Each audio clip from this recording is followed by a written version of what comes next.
And said, you might want to control your mouth by sanction. Alam mo, pare, mahilig sa sanction. In confession, you bribe our fathers. So sabi niya, why don't you find yourself, every time you open your mouth, you pay. Sabi ko, yes, okay yan. Every time you open your mouth or you utter a curse? You cuss words. So, paglabas ko pa lang sa residence sa Pope, nandoon yung media. May problema naman sinabi sa akin. Nag-init naman ang ulo ko. So nakatatlo ako. So, that's 3,000. Tapos doon, I cannot remember exactly what function was that. But I was also, well, sinabi ng media that ay tatlo pa. Sabi ko, I'm going to pay tomorrow. I kind of wondering if I can really control my mouth, especially if I'm agitated. Okay. Yung galit, yung usually ganun ang nangyayari. In that incident, medyo galit ako pero hindi kay Pope. I was criticizing government. How come na they allowed the public to endure such... Okay, so Mayor, seryoso ka nga magmulta ka every time you utter a cuss word? I am a man of my word. Okay. And unsaon na kinsay mag-monitor? Is there anyone who will monitor? Well, dito sa kanina, I was just relating to your experience. So, hindi naman talaga ako nagmura. Dito, hindi na ako magmura. Marinig nila, 1,000 yan. So wala na tayong beep sa show na to? Well, I'll try to behave now. Medyo holy na ako after that visit with the Archbishop. It is when there is a final decision that would really say that she is a citizen or she is not, then that is the time I will comply with my commitment to the public. As of this time, still...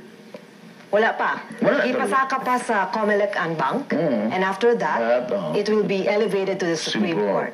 When the Supreme Court will decide with finality, that is a mystery to all lawyers like us.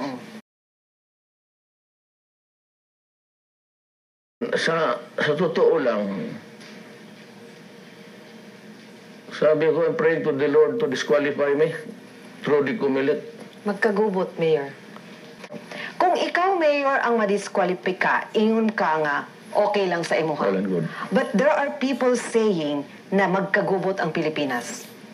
In a sense, yes. Because, I would like to thank God for believing kung kus Ginoo nga tuupod ang mga tao sa ako. Anyway, your disqualification case is set for hearing on December 16. Andam na ba ka, Ana?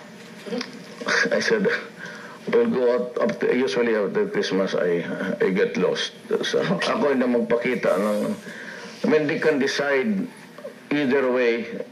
I will abide by the decision. As a matter of fact, I'm suggesting to you now, di sabihin ko, as a matter of fact, I'm asking you to DQ me for all I care. Yes, because little did I realize, just come of parang yung, I said, a nonchalant attitude.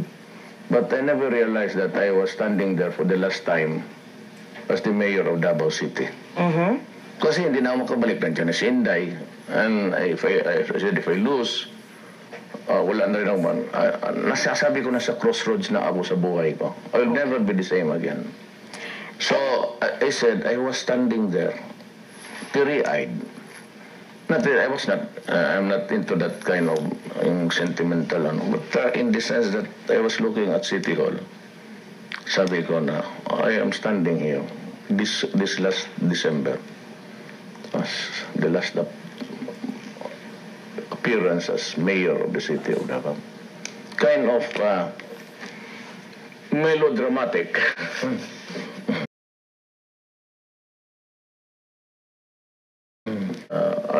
I'm inviting everybody.